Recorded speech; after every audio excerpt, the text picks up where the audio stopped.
दोस्तों, आज हम सॉल्व करेंगे एसएससी एमटीएस का 5वां मॉडल पेपर जो कि पिछले पेपर्स पर आधारित है और साथ में करंट अफेयर्स के क्वेश्चंस भी इंक्लूड है।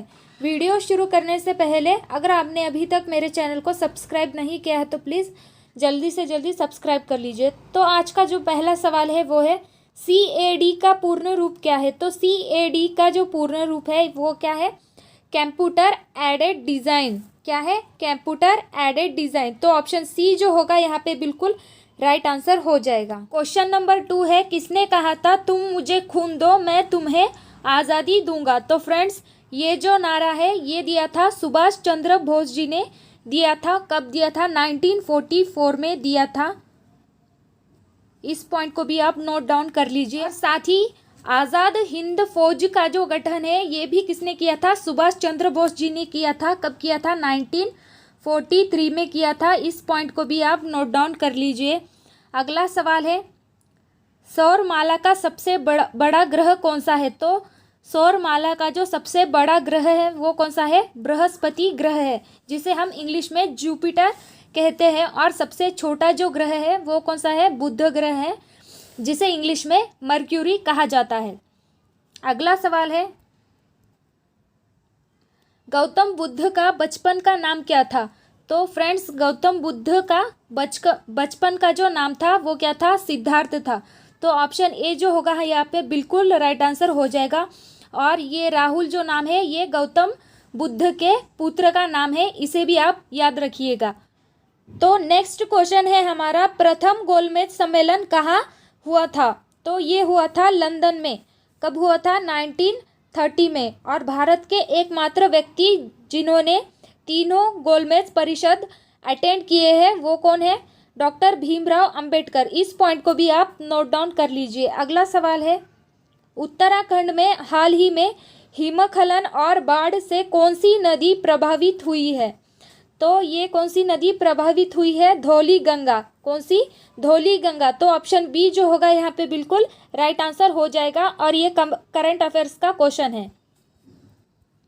नेक्स्ट क्वेश्चन है, कितने वर्ष के पश्चात राष्ट्रीय जनगणना होती है।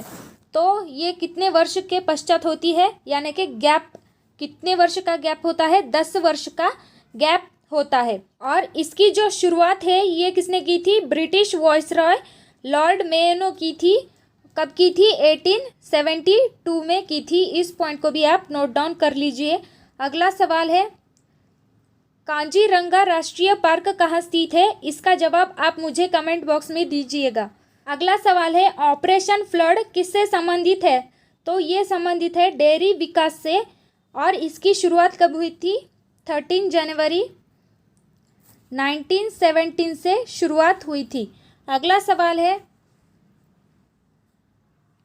गायत्री मंत्र किस पुस्तक से लिया गया है। तो गायत्री मंत्र जो है ये किस पुस्तक से लिया गया है? ऋग्वेद पुस्तक से लिया गया है।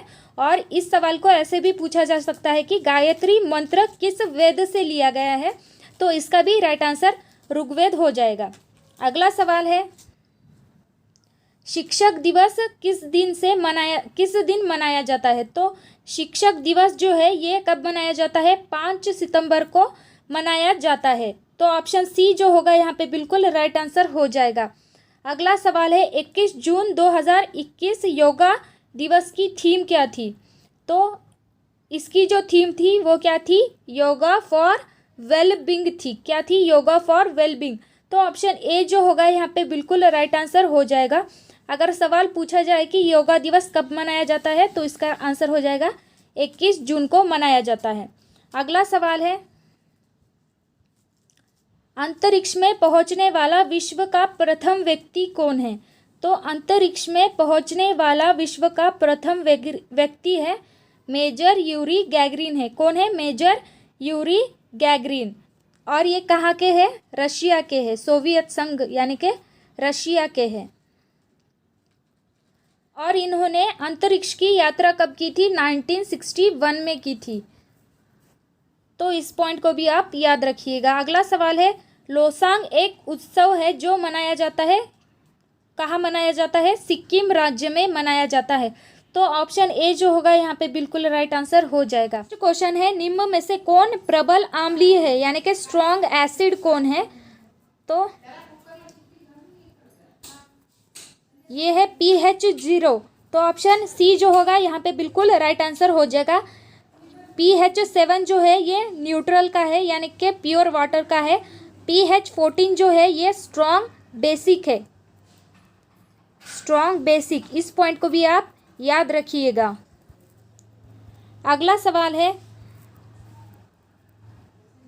तंबाकू की पत्तियों में डैश होता है। तो तंबाकुओं की पत्तियों में क्या होता है? निकोटीन होता है। तो ऑप्शन ए जो होगा यहाँ पे बिल्कुल राइट आंसर हो जाएगा। अगला सवाल है, राष्ट्रीय विकास परिषद का अध्यक्ष कौन होता है? तो राष्ट्रीय विकास परिषद का जो अध्यक्ष होता है ये होता है कौन? प्रधानमंत्री होता है। तो ऑप्शन ए जो होगा यहाँ पे बिल्कुल राइट आंसर हो जाएगा। और राष्ट्रीय विकास परिषद की शुरुआत कब से हुई थी?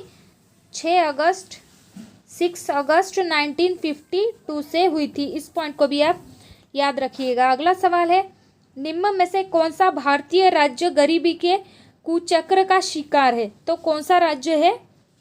बिहार राज्य है। तो ऑप्शन ए जो होगा यहाँ पे बिल्कुल राइट आंसर हो जाएगा। अगला सवाल है, बांग्लादेश की मुद्रा का नाम क्या है? तो बांग्लादेश की जो करेंसी है वो क्या है? टक्का है। क्या है? टक्का।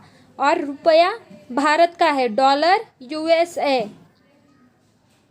और दिनार जो है ये कुवैत का करेंसी है। इस पॉइंट को भी आप याद रखिएगा। अगला सवाल है, स्पर्श रेखा किस खेल से संबंधित है? तो स्पर्श रेखा जो है ये किस खेल से संबंधित है? कबड्डी खेल से संबंधित है। तो ऑप्शन बी जो होगा यहाँ पे बिल्कुल राइट आंसर हो जाएगा। अगला सवाल है, हॉकी का जादूगर किसे कहा जाता है? तो हॉकी का जो जादूगर है ये किसे कहा जाता है? मेजर ध्यानचंद जी को कहा जाता है। तो ऑप्शन सी जो होगा यहाँ पे बिल्कुल राइट आंसर हो जाएगा। मेजर ध्यानचंद जी का जन्म जो है ये कहाँ हुआ था? प्रयागराज में हुआ था। और इनके नाम से एक पुरस्कार दिया जाता है, उसका नाम क्या है? मेजर ध्यानचंद पुरस्कार, जिसकी शुरुआत 2002 से हुई थी। इस पॉइंट को भी आप याद रखिएगा। अगला सवाल है, विश्व में सर्वाधिक वर्षा वाला स्थान डैश है। तो कौन सा है? मासिम राम। कौन सा है? मासिम राम, जो कि मेघालय स्टेट में है। मेघालय स्टेट में है। अगर ऑप्शन में ये नहीं दिया है तो चेरापूंजी यहाँ पे बिल्कुल राइट आंसर हो जाएगा, लेकिन यहाँ पे मौसिम राम दिया है तो इसलिए मौसिम राम जो है करेक्ट आंसर हो जाएगा। अगला सवाल है, SBI के चेयरमैन के रूप में हाल ही किनकी नियुक्ति हुई है? तो ये करंट अफेयर्स का क्वेश्चन है। तो ये हुई है दिनेश कुमार खारा की हुई है। ये वेरी वेरी इंपॉर्टेंट क्वेश्चन है, इसे SSC CHL एग्जाम में पूछा जा चुका है। अगर बात करें SBI बैंक की तो इसकी स्थापना कब हुई थी? 1 जुलाई 1955 को हुई थी। और इसके जो पहले चेयरमैन है वो कौन है? John methyl. कौन है? जॉन मथाई है। कौन है? जॉन मथाई। अगला सवाल है, भारतीय संविधान में मौलिक कर्तव्य कब सम्मिलित किए गए हैं? तो ये कब सम्मिलित किए गए हैं? 1976 में 42वें संविधान संशोधन अधिनियम में सम्मिलित किए गए हैं। तो इस पॉइंट को भी आप याद रखिएगा। अगला सवाल है, यूनेस्को का मुख्यालय कहाँ स्थित है? तो यूनेस्को का जो मुख्यालय है ये कहाँ स्थित है? जेनेवा में स्थित है। तो ऑप्शन डी जो होगा यहाँ पे बिल्कुल राइट आंसर हो जाएगा। यूनेस्को का जो फुल फॉर्म है वो क्या है?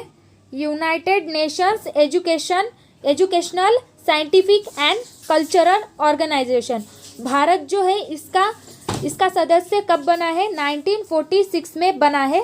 और इस संगठन में कुल कितने देश शामिल है? 193 देश शामिल है। इस पॉइंट को भी आप याद रखिएगा। तो फ्रेंड्स, ये थे हमारे आज के टॉप 25 क्वेश्चंस। वीडियो अच्छी लगी तो प्लीज़ चैनल को सब्सक्राइब कीजिए, वीडियो को लाइक कीजिए और ढेर सारे कमेंट कीजिए।